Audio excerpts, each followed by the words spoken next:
नमस्कार जय जगन्नाथ। तो ओडिशा लेटेस्ट न्यूज को पुणी थरे आपण मानक स्वागत।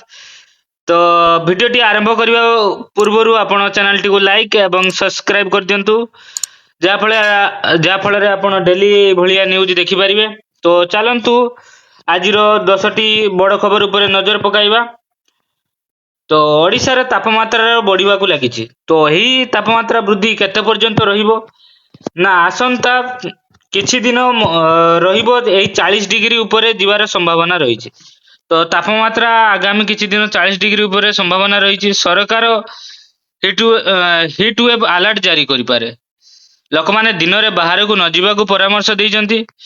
तो द्वितीय परवर्ती खबर ऊपर को नजर पकाइबा।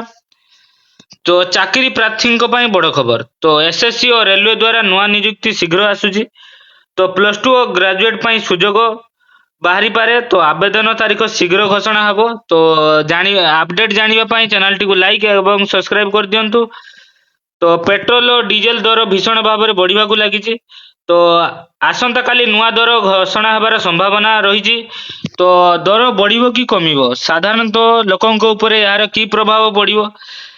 तो यह जानिबा पाई आपण चैनल टी को लाइक सब्सक्राइब कर दियंतु। तो चतुर्थ बड़ खबर ऊपर नजर पकाइबा।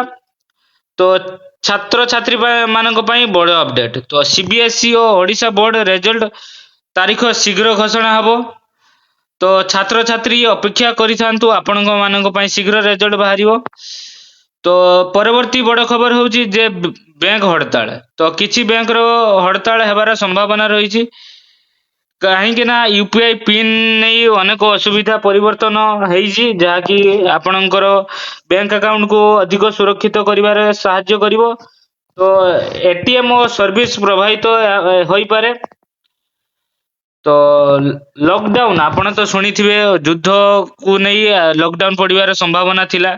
तो यह सोशल मीडिया रे अनेक भाइराल हेउछि। तो किंतु सरकार पक्षरु कोनोसी घोषणा आसी नाही। तो यह फेक न्यूज। तो एथिरु आपण सावधान हो जातु। तो परवर्ती खबर ऊपर दर्शक बंधु नजर पकाइबा। नुआ सरकारी योजना आसी पारे कहा पाई ना महिला और युवकों पाई नुआ स्कीम आसी पारे। तो एथिरे आर्थिक सहायता भी आपनकर अछि। तो परवर्ती खबर होउची दर्शक बंधु जे सोना और चांदी दर। तो बाजार रे दर बढ़ी। प्रथमे कमी थिला दर बढ़िला कहीं ना कमिबा फल रे अनेक लोक सोना अधिक परिमाण रे किनिले जहाँ पाई आपनकर सोना दर पुणी बढ़ी गला। तो परवर्ती खबर होउची इंटरनेट समस्या। तो किछि अंचल रे नेटवर्क समस्या रहिबो कारण काम एथिरे चलीची नेटवर्क रे। तो किछि गाँ रे एभलिया इंटरनेट समस्या देखिबा को पाई पारंती। तो एथि प्रति कौनसी चिंताजनक हवा दरकार नहीं कहीं ना शीघ्र यार समाधान करा जिवो। तो परवर्ती खबर होउची जे भारत और पाकिस्तान टेंशन। तो युद्ध कमु नहीं आगकू या मध्य को मोड़ नउची ताहा कहि हेबो नहीं। तो सीमार सुरक्षा बढ़ा जाइछि। तो आर्मी अलर्ट भी रहिचंती। तो देशर सुरक्षा व्यवस्था मजबूत रहिछि। तो यही थिला दर्शक बंधु आसंता काली 10टी बड़ खबर। तो वीडियोटी भले लागिथिले लाइक करंतु शेयर करंतु एवं आम चैनल को सब्सक्राइब करी बेल आइकन प्रेस कर दियंतु। धन्यवाद जय जगन्नाथ।